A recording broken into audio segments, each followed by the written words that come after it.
This is an unboxing of a mysterious package that I have received. I can guess what it is, but I don't want to guess. I want to see what it is. So, this is a knife and this is a package. I use both hands to crack open this sellotape. Okay, this is the moment of truth. Let's see what is inside this mysterious package. Is it a bike? It's from eBay, so they order a bike. Let's see.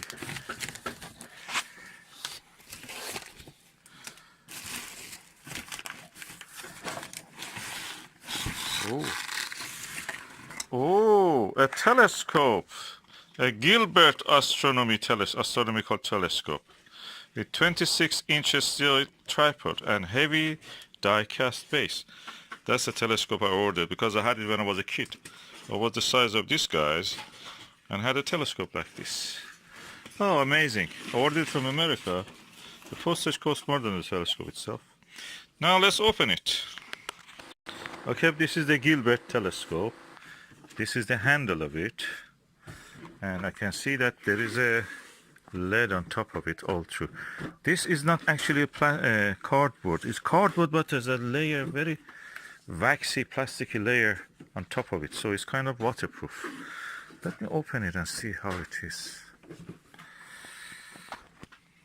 Okay, let me remove the lead. Oh, look at this telescope.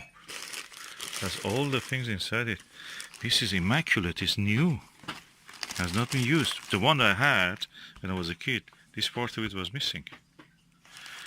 And the eyepiece of it was rubbish anyway. I used the Japanese eyepiece, Huygens style, which itself is rubbish now, but by then that was the best thing I had.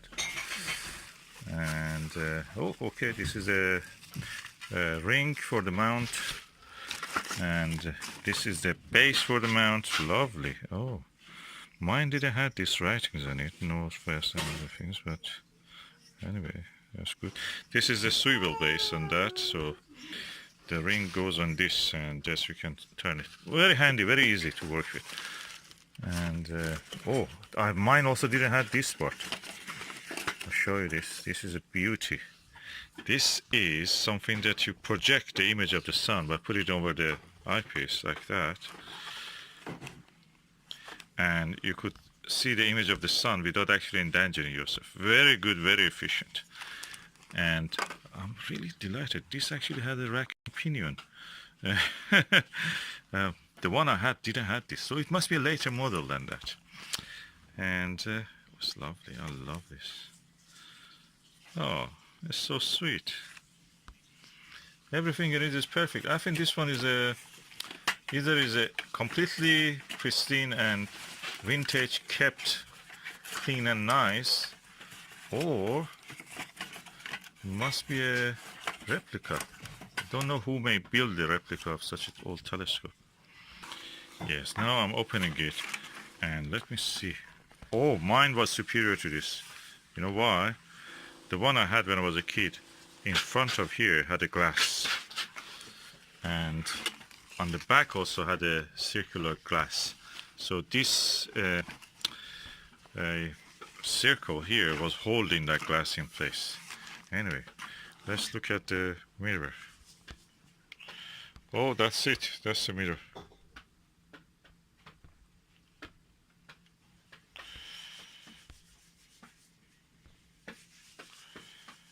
Really good. And this is a secondary mirror. Yeah. Now I think this is a later build. The one I had was actually, in quality, was better than this. The mirror, even the secondary mirror, was better. But the thing is that this telescope is a real telescope. You can see it has even a mirror cell, and I was able to collimate it with this.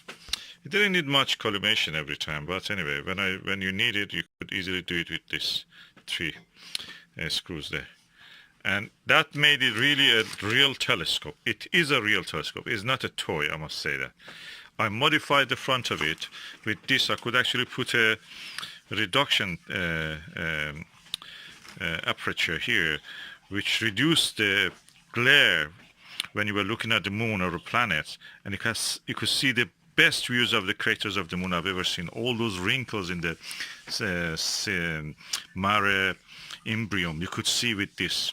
As the shadow moved, you could see all those basalt waves beside the Pico, Mon Pico, and that was amazing.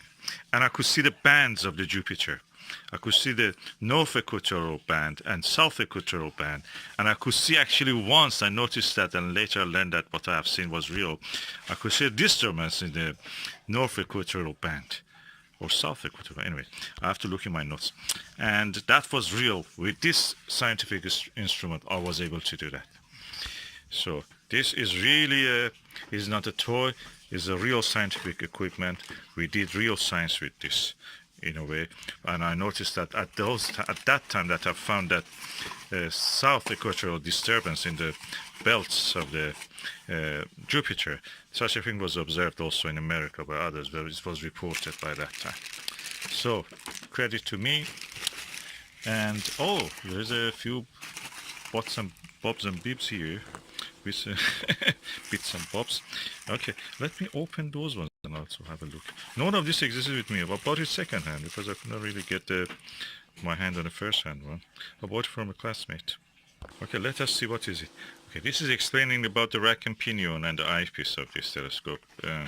As I told you, the eyepiece was not good quality, so I changed it for a simple Huygens one that I had from a very small, tiny 3 centimeter size of the mirror reflector Newtonian telescope. 3 centimeter, imagine that, a little bit just more than 1 inch, Japanese telescope. It had a good eyepiece, Huygens of course, and that was really nice. Yeah, I'm delighted. This has a lot of nice things in this package. I mean, if you were a kid, you really want to start your astronomy with this. Ooh, a map of the moon, a star map. Oh, what a nice thing it was for a kid of my age by then.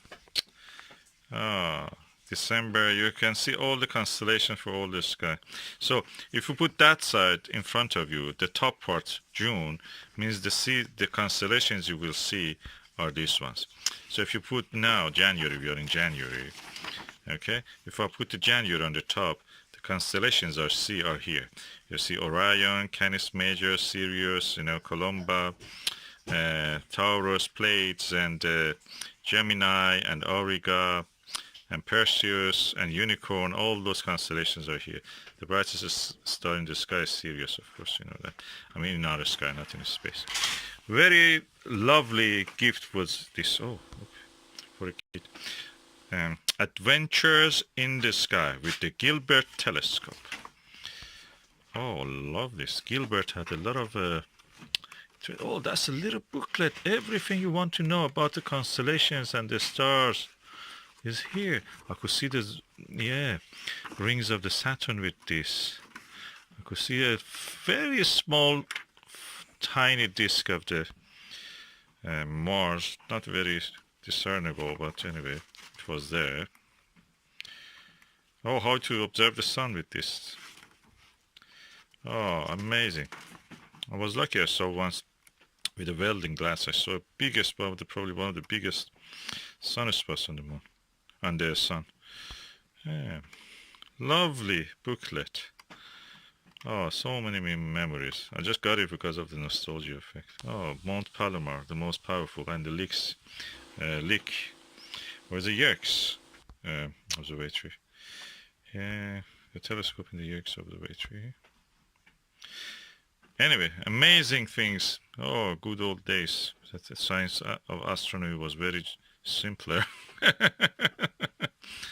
But even by then, they're trying to sell you some bells and whistles. But that's what you need. The real scientific instrument starts from here. And also I can say that the 3 legs are here actually. Very good legs. Are there 3?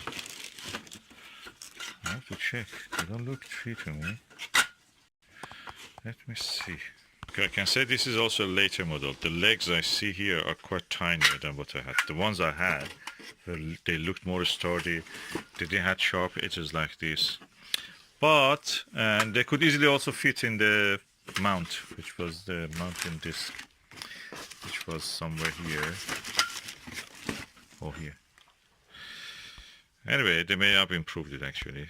Mine was simple and easy to put.